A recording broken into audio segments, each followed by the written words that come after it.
Hello. This is Crete. This is Thessalonisos. I was asked from a very nice gentleman to explain what is the life on Crete and what are the Cretan people about. Crete has a huge history, everybody knows, and it is the home of Minos, the king of Knossos, and his brothers and sisters. And the Greek or the Cretan mentality, it is actually something very special, and it is because of the history. I myself am not Cretan. I'm from Croatia, and I'm living many years here. So I got very much attached to this mentality. By now, it is a part of me, because from the very first moment when I came to Crete, I felt very much at home. And I can really say the best, actually, because people are very hospitable, even though this was a long time ago.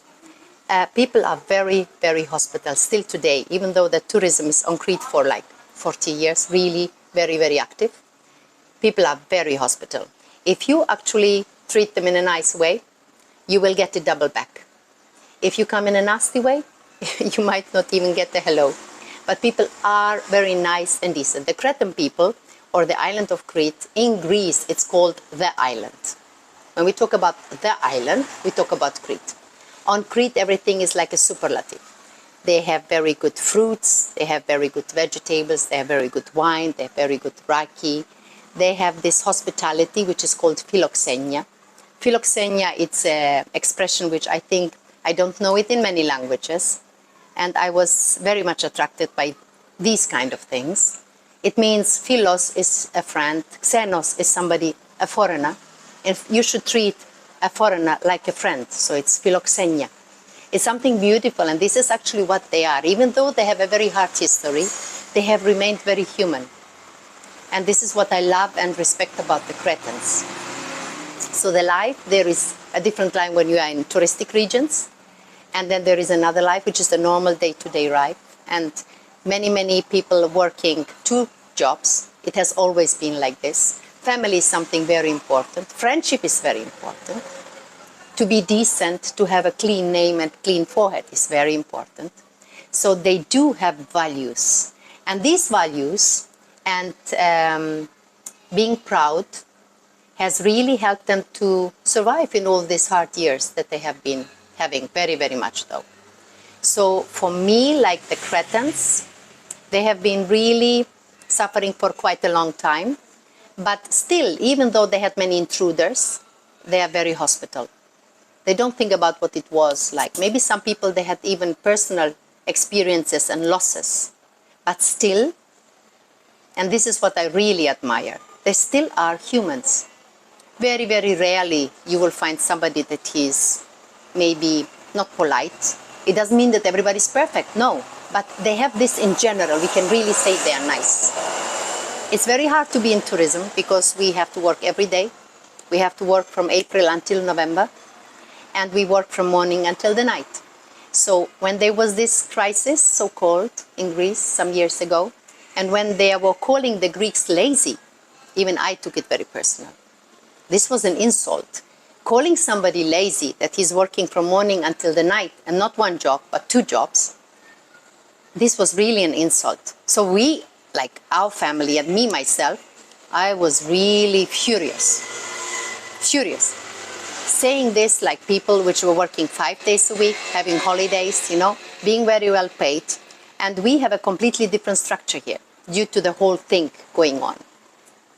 Nevertheless, Crete is a very rich island because we have so much of beautiful plants, so many beautiful growing vegetables and fruits, wine, raki. We've got beautiful mountains. We have beautiful Caribbean beaches. We have a fantastic countryside, and you are actually here in Heraklion. You are so much in the center that you can see the whole island all around. The highest mountain on Crete is the Ida, 2,456 meters high, which is mostly covered by snow until May about.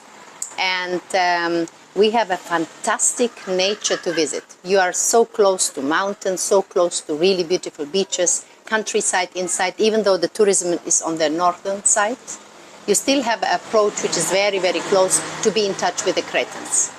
And we are having a small hotel And our guests, when I send them around Crete, they come back with beautiful meetings with all the people that they invite them in the house.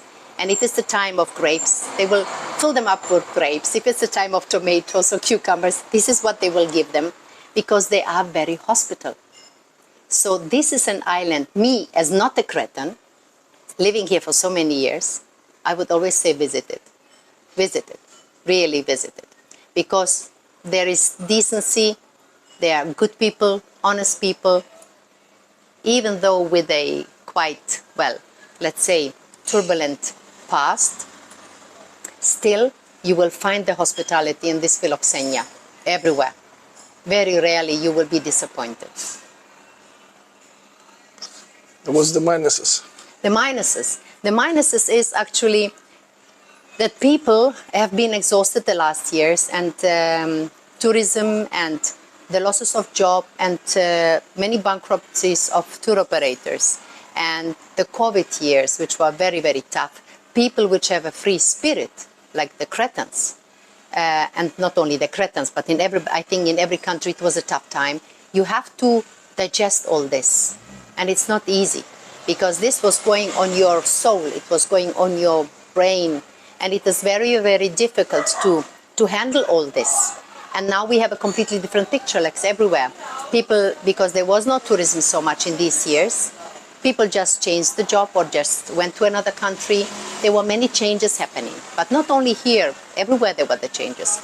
The negative thing is that it's actually, you have tourism, it starts, as I said before, and then in the winter time, you collect olives, you do your grapes if you have, you do the raiki, but still it is not enough anymore. The life has become more expensive due to the war in Ukraine now. Everybody is touched by these things, which have not been decided by the people. We didn't decide to make any war. We don't want any war.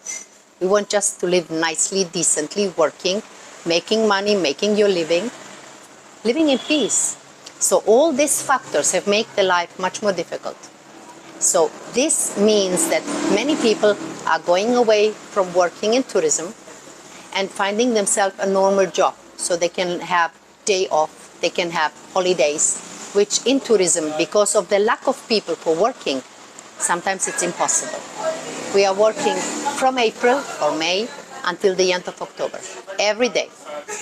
This is very hard, very, very hard. And of course we need some help in the infrastructure.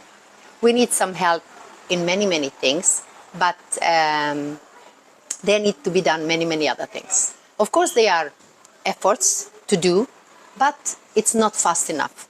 It's not fast enough for us. Even though we do understand, still the need is there.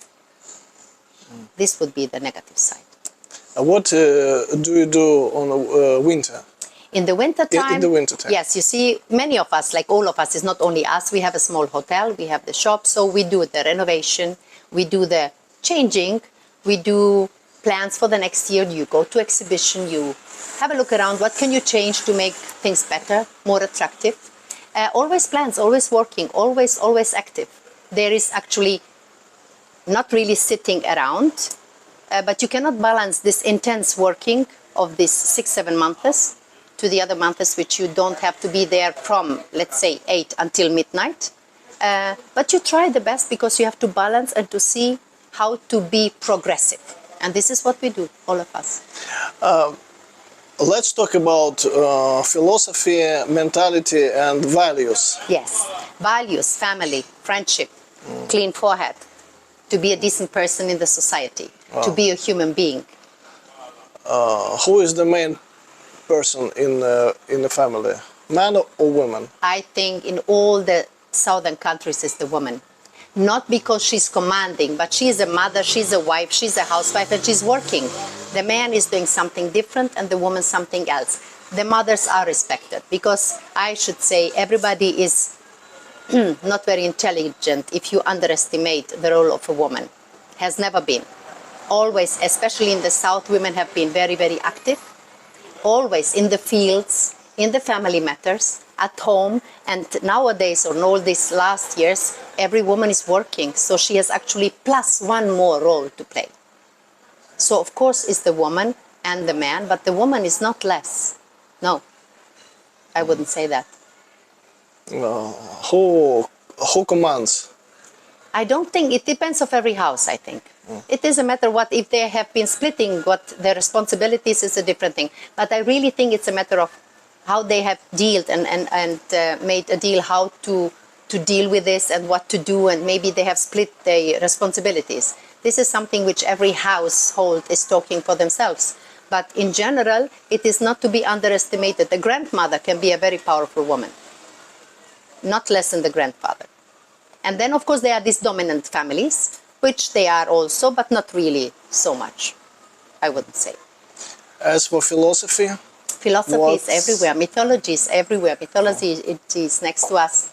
The Daughters of Zeus, for example. It's everywhere, everywhere. People love to read, and people love to, they're using it in the day-to-day run. And of course, some people, they are much more eager to learn and much more eager to use it. Some people, they have their own philosophy of life. You can talk to a fisherman and you can be surprised. You go through the cafeneos in the villages and you will hear talk about politics worldwide, and you will be surprised how much they know about it. Football is another thing. Politics is another thing. The war or the crisis is another thing. People love to discuss in general and to communicate very much. Mm-hmm. What's the difference between locals, yes. Cretans, yes. and other Greeks? And the other Greeks. Well, the Cretans, because, I mean, all Greece had a very, very, very touching history. And now the Cretans, they have been really having so many intruders. And all these intruders have been trying to destroy a lot of things which were like original Cretan. But they have been surviving very, very much. And this is something which is also has made them very, very hard and resistant. So for them, actually, if this crisis, this financial crisis which happened in Greece, if this would have happened in another place, that you close down the banks and you cannot use your bank account, that suddenly you are actually like exposed, like how should I say this, like somebody that he's betraying, or that somebody that he's living on the cost of somebody else. I don't think that anybody else would be handling this that much. But you know, they said, okay, what shall we do? Now this is it. Okay, we cut down that. And then, oh, we can do this. Okay, we cut down that. So it's actually the whole thing, they say echiotheos. God has his plan. It's going to be. It's going to be. Because they are religion. They are Greek Orthodox. So you will see in every place, you will see churches. Most of the churches, they're privately done. With donations. People go to the church, they get some money for the candles, but this money is collecting plus other things, activities they do, and they're building churches. So every small village has at least one church, a protector, whatever it is. And they are very beautiful, attached to the tradition. Easter, beautiful fest in Easter, very deep going. The Holy Light comes from Jerusalem, like in many other countries. Family gathering together, tradition, family, friends. This is the power, I think. This is how I have experienced it here. Thank you. Thank you very much.